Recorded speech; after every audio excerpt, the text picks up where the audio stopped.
What is up, y'all? Welcome back to the MXNEYCAR Grand National Series. We are back at Talladega Super Speedway. Why are my graphics not graphicking? Hold on. Where's the shine? Hold on. Did I mess with these settings last time?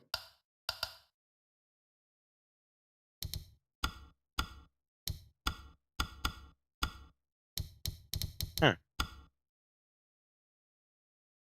Do I want to? No, I think I'll be fine with that. I don't know what's. You know what? Sure.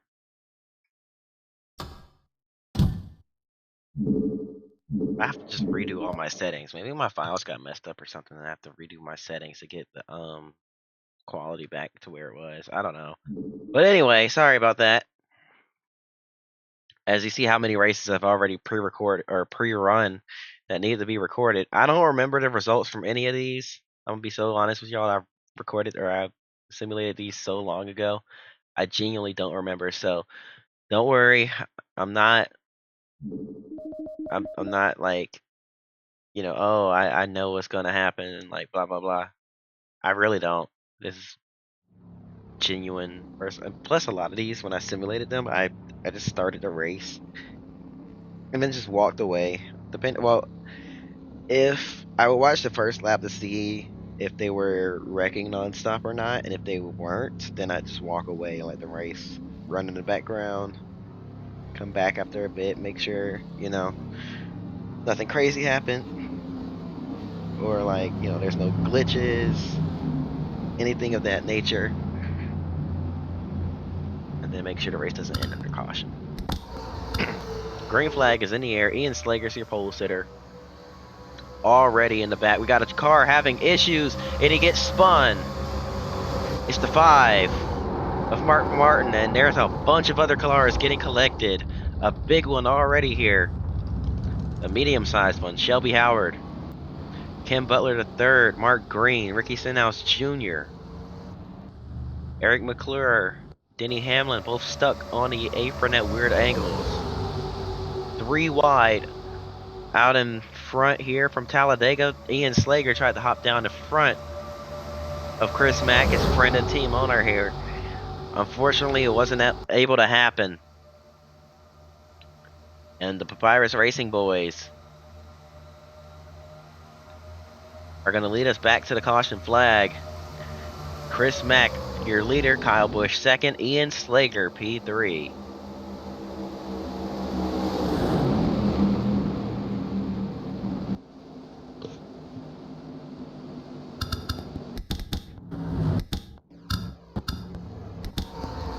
Green flag back in the air.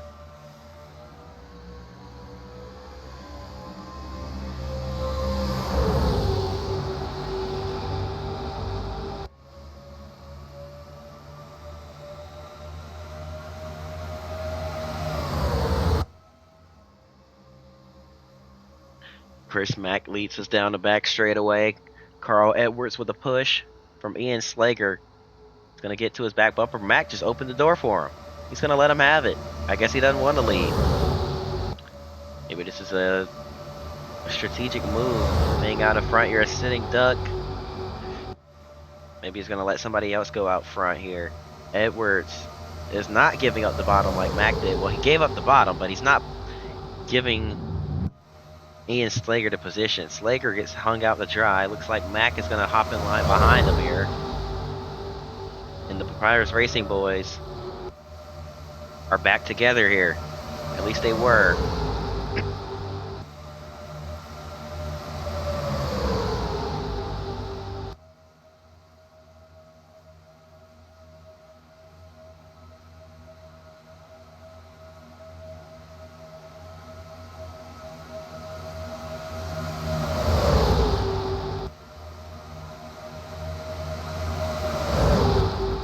Slager falling back. He's way up by the wall with the 10 of David Rudeman. They're going nowhere fast. Got a bunch of cars coming out of pit road here. Why did they all pit? I have no clue. But they're coming out. They're coming out right now. they're going to merge right in front of our leaders here, right in front of this big snarling pack. And there's more cars on pit road. What is going on here today? Must be some penalties or something. Who's that on pit road? It's a Pirates racing car. It's Sterling Marlin in the 83.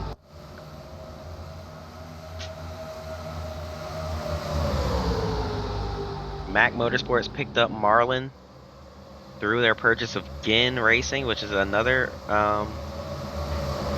team whose resources they bought that I forgot to mention.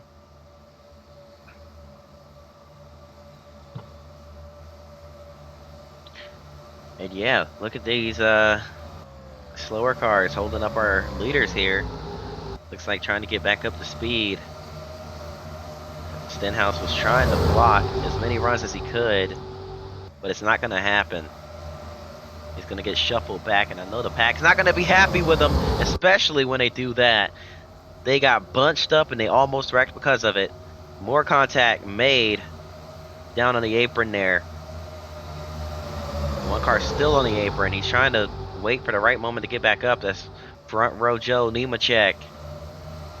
And he's going to make it back onto the racetrack, but he might lose the draft. He has no momentum here as the field trying to sort themselves out and get bunched up in a way where they can go up there and catch our top two, Carl Edwards and Stephen Wallace. No, Stephen Wallace is a lap down. Excuse me, Carl Edwards is out by himself right now. The rest of the field trying to race their way up there. How about Morgan Shepherd in the 89 car? Shepherd moving up in the third. He was in fourth at the line. He's trying to move to third. Now moving up to P2 as Stewart moves up to block the outside lane. Here comes the 16 of Biffle looking to his inside. But a great run today for Morgan Shepherd, getting a push from Tony Raines. He's racing with Jesus. And it looks like Jesus has taken the wheel of that 89 car as he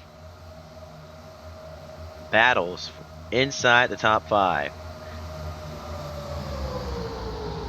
How about this? Andrew Ranger, Canadian driver, up inside the top 10 here as well. Now moves his way into the top 5. He's got a big push down on the bottom. Shepherd gets shuffled out. Look at how bunched up the field is right now. Now Ricky Stenhouse and some of these other lap cars, you may be wondering, why did they just merge up right in front of the field and block people like that? Well, you see, they're up to speed. They're trying to get back on the lead lap in the event of a caution. They want to be ahead of our race leader. In case that happens right there, there goes Jason Leffler around. Greg Biffle gets collected. Scott Speed, multiple others, Morgan Shepherd, Tony Raines, all spinning through the grass. And back up the track comes Biffle. Look out. He's going to collect Scott Speed once again.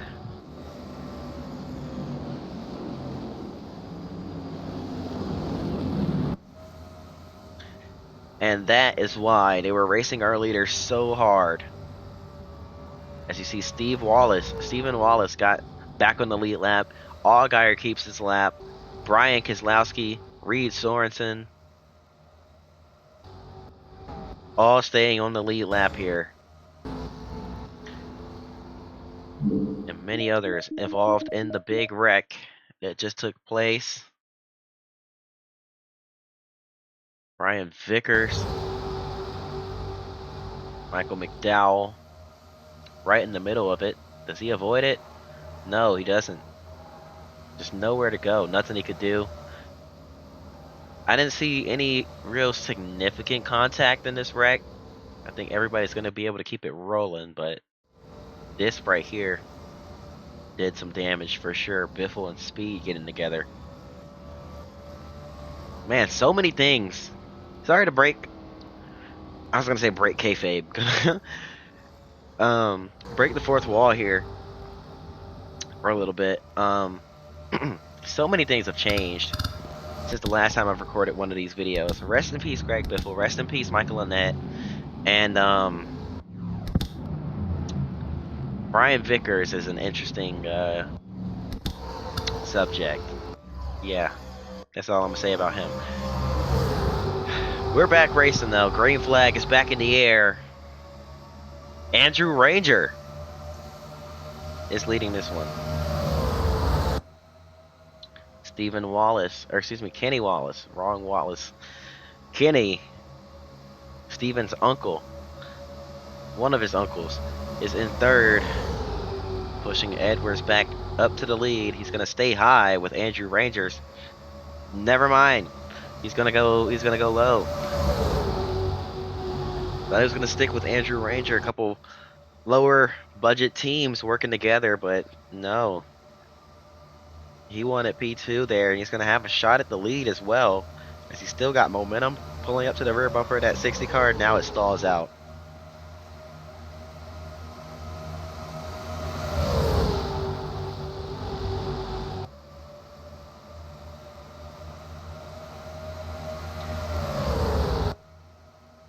The 29 to the back of that 28 car is Clint Boyer, looks low. Here comes David Rudeman looking even lower. No drafting help for the 10 of Rudeman. Barely any help for Boyer, but everybody trying to make a move.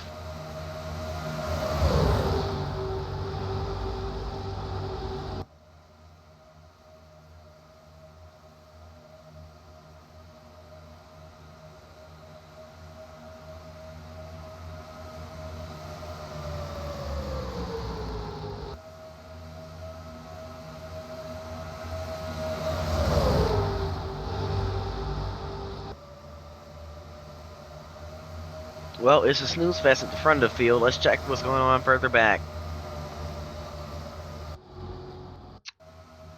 Absolutely nothing. Alright, let's jump ahead and see if this pack bunches back up, at least.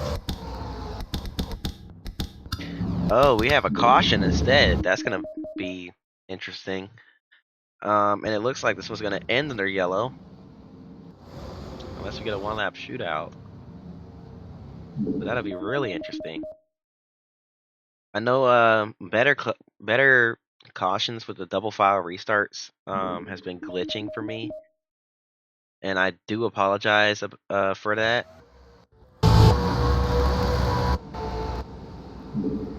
I'm curious to see what brought out this caution.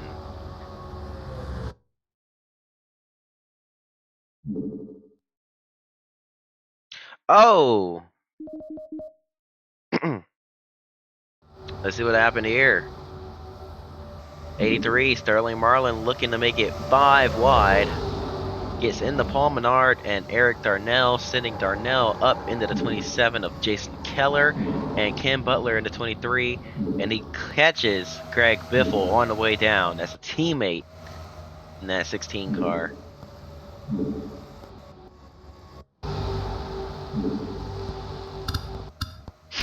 But yeah, looks like we're gonna end this one under again. No, we're back green. One lap shootout here from Talladega.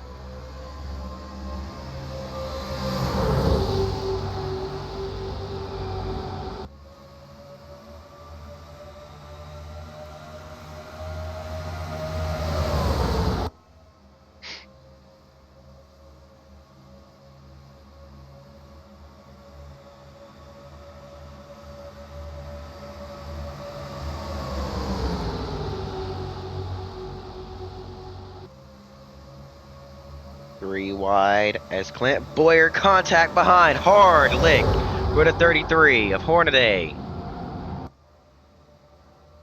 Boyer leads us around off of turn number 4. The 40 car of Scott Wimmer in second, but it's going to be Clint Boyer winning at the line. And a big crash behind him.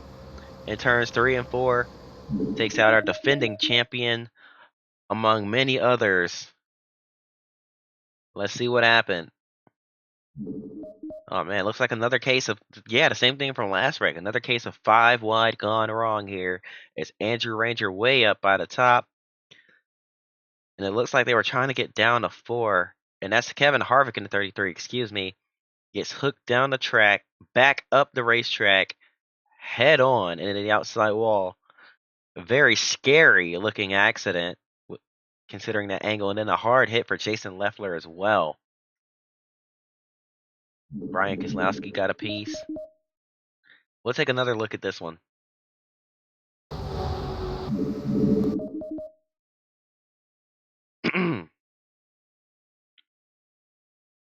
Let's see. Oh man. And then just gets hooked up the track.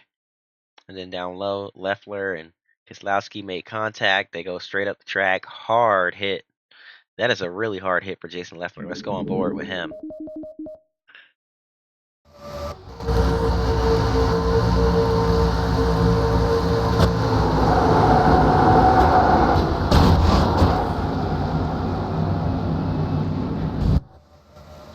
Yeah, that was a lick. Then collateral damage in the aftermath. Sterling Marlin getting turned around. I saw Paul Menard go for a spin. What happened to Menard, actually? Why is he out? Oh, no. Harvick came down and got him. A lot of chaos here off the final corner, but Clint Boyer wins it at Talladega in that 29 car. That is going to do it. Hope y'all enjoyed. If you did, hit the like button, subscribe. We'll see y'all next time. Until then, peace.